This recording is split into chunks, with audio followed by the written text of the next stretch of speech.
10-0 in the first 3 minutes, and Michigan. Oh it'll be God, over. Zach, Ziggy and Zach, you guys weren't there. Jack and I were hanging out last night watching the Michigan-Iowa game because for the thrill of it, we were thinking, hey, you know what? It could be kind of fun to throw some money. We thought they could score 7 throw points. Throw a little money right? on Iowa. 6.5 team total over. All it takes is one touchdown. Lose 42-7. Lose 31-7. Like for the thrill, let's throw some money on it. 55-10. Oh my God, it is the least thrilling thing I've ever done in my life watching Iowa football. I don't know why you didn't just quit at halftime. I'll wake up tomorrow and see the outcome. It was supposed to be fun. We were supposed to sit there and go like, oh, it takes us one drive. Every time they got the ball, there isn't one drive. This end. They didn't even cross midfield besides getting to like the 48-yard line on a couple of occasions. You were actively rooting for the offense to get off the field so that the real offense could come on and try and turn over Michigan. Interception, yeah, it's the only chance we had. And we had a chance at a pick. God, Iowa versus Steelers. That's a hell of a game. 13-0. 13-0 is generous. The over-under in that game is what, 2.5 maybe. 2.5. I mean, it's a safety wins it. Yeah. I don't know. Can you imagine what it's like to be an Iowa fan? Like, here are the teams. Like, you were watching those drives. Here are the teams they have played within one score this year: Nebraska, Illinois, Northwestern, Minnesota. Wisconsin was 9, so I'm counting that. Purdue, Michigan State 10, Iowa State 7, Utah State 10. It's a crime that they were able to play for a Big Ten championship. Can you imagine if we were seeing a Michigan-Ohio State rematch instead of what we saw? I can't believe that the Big Ten, next year it'll be the top 2 teams in the Big Ten, but the fact that the Big Ten West still got a bid. I forget the exact stat, but I think in the last solid number of years, the Big Ten West team has lost by double digits in the Big Ten championship game. I forget the exact number of years it's been, but no, you don't understand. The Big Ten West is 0-10 in title games. Yeah, I mean they've lost all but double digits, right? Yeah, pretty much. So you take the fact, the Big Ten West. This was only a 10-year thing. The Big Ten West did not win the Big Ten once, not even by accident.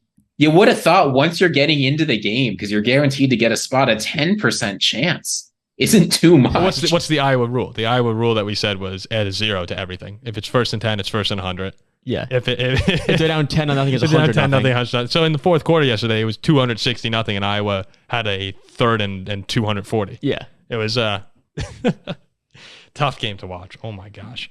We'll make this very, very quick. But Jack, you're very upset that Florida State is not in the college football playoff. Yeah, they should have gotten. They were an undefeated 13-0 Power 5 champion out of the ACC. They beat every team on their freaking schedule. They were number 4 in the country, right? Then they win a game by double digits against a top 15 10-win team. And you have Texas and Alabama who each jump 4 spots. And Florida State falls out. Do you know what this look-ahead line was? Florida State, Louisville, 2 weeks ago before Travis got hurt. 9.5. Florida State covered the number against the top 15 team while only allowing 6 points in the line baked for Jordan Travis. Yeah. But we were watching the games. That game was horrible. We were watching Iowa, Michigan over that game. Florida State didn't lose a game. You cannot punish it. I mean, why not play? You don't even play the game then, right? Can I just ask you, if you're putting in... You say they looked bad. Okay, Washington's looked bad on several occasions. No, but Florida State's looked bad on several occasions. Florida State, even with their backup or third string, was undefeated. But they didn't lose. Washington looked great against Oregon, and Alabama looked great against Georgia. Washington beat Washington State by 3. Arizona State by 3. Bama leaded a Hail Mary to beat Auburn. But in the 2 weeks without Jordan Travis, Florida State didn't look good once. But why can't you assume that even if Travis is out all year, Florida State still goes undefeated? You can't punish them. Why punish them? They're undefeated. Power 5 champ. So let them play in the playoff. One thing I'll ask you. And the committee says, sorry, I'm going off for a little bit. It's okay. Go the ahead. committee says we're going to put in our 4 best teams. Fine. I understand that. Where is Georgia? They went there who they thought was the most deserving. Florida State is one of the most deserving. Georgia would pace Washington by 17 points. We all know that. So if you're picking your top 4, if I said, Jack, rank the 4 best teams, who you think is the best team in the country? Alabama. You have Alabama in, you'd have Michigan in. I'd have Michigan, I'd have Georgia. And I'd have Ohio State. No, I'd probably have Texas. And no Washington. No Washington. Could you imagine if they left out? Like they're saying the 4 best teams. And that's fine. But they didn't put in the 4 best because Georgia's not in there. They went most deserving. Florida State is deserving. Ziggy, can I ask you a question here? And this is something that I was just thinking about. The Jordan Travis injury, since it happened a few weeks ago and we saw Florida State look bad without him, that's why I think they ultimately got next. They won by no. Hold on, let me finish this. They beat their rival on the road Saturday night, and then they won the conference ship by double digits. Like they allowed. Let the man finish. If Jordan Travis had torn his ACL in the fourth quarter of the Louisville game, I actually think Florida State would have gotten in the playoffs still. I think the timing of the injury to Travis and that fact that we saw them look bad. Like Cardale Jones, when we saw him come in for Ohio State, they won 50-0. They won those games. But they look so bad doing it. But who can, like, we've seen these other teams also have their games where they look bad. I know. It sucks for Florida State. It does. It's bad. That was a bad move to exclude them. An undefeated Power 5 champ is yet to ever miss the playoff besides this year. Ziggy, do you think the timing of the injury, like what I was just saying, had an impact? I mean, surely it matters. If he gets injured earlier, you get more chances to show you're good. If he gets injured later, there's less bad tape on film. I mean, here's the thing, right? When they say they're picking to bring the 4 best teams, there's lots of factors that go into that. Part of that is strength of record. Part of that is how you've looked. Part of that is whether you think any key players are missing that would have an impact. So they considered a variety of factors. So I think people who are saying like the regular season is dead, none of these games matter, why not just go over the preseason power rankings? Like, that doesn't make any sense, right? It's not like they're bringing LSU here, right? They're bringing an 11-1 Bama team whose only losses to another playoff team and who beat one of the best teams in the country. So I don't know. I mean, they were faced with a tough decision. There were really 5 teams that deserved to go, and I'm glad that this isn't going to be a problem into the future. But I have no problem with them saying, look, we think it's likely that Bama's going to give us a more competitive game. We think Washington, Texas, both those teams have earned it and both of them are good. You know, we think Bama's earned it and they're good.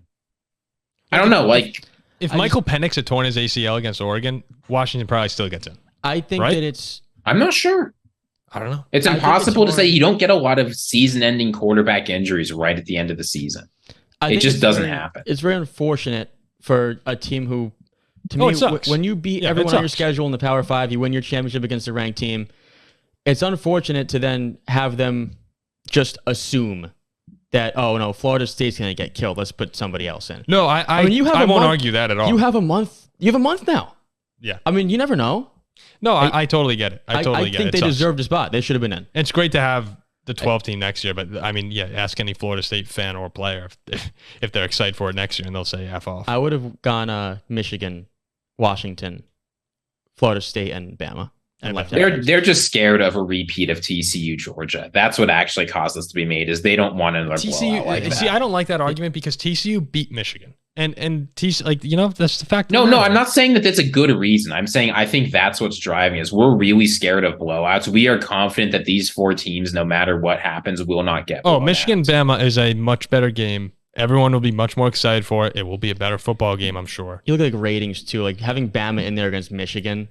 I don't think they care much about the ratings, really. They'll probably have good ratings. I mean, these ratings are going to be phenomenal for Michigan, Bama. But when you look at that graphic and you saw the 4 teams, I sat back and I went, yeah, those are probably the 4 best in the country. And you could swap out, like Georgia and Ohio State. Georgia would annihilate Washington. Yeah, Georgia probably would. Georgia and Ohio State, though, I thought as well.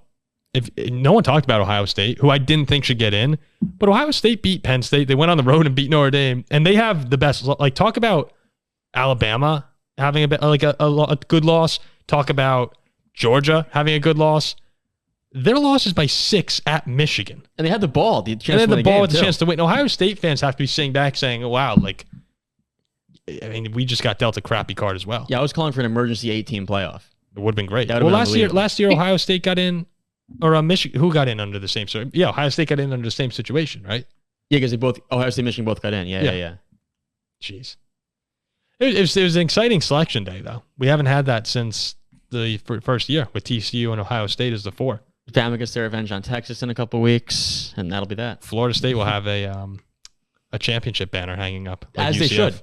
they should. I mean, people have claimed national championships for less. I thought they shouldn't even be going to the bowl game. Because if they lose the bowl game, they can't claim it anymore. But if they win the bowl game, they're having a parade. Oh, as they should. If Florida State goes out there and beats, imagine Georgia. We'll probably have players resting too, but watch them go beat Georgia. Florida State and Liberty should play in the UCF national championship game. I can't believe we'll wrap up with this here. I bet Air Force when they were 8-0 to win their conference championship. I was just like goofing around. I didn't put a lot of money on it. Yeah, I told you it was foolish. They lost 4 straight games. People were talking about them going undefeated and potentially threatening for like a major bowl game. And after I put my money on them, they got blown up by Army. Like ran out of their own building by Army. Minus odds bet. That has to be one of the worst bets of the year. It's for up anyone. there. With Iowa team totals up there too. Oh, yeah. Like non-college basketball games. Jeez. Washington was good though against Oregon. Washington was good. Bama. Double down. Washington, Bama.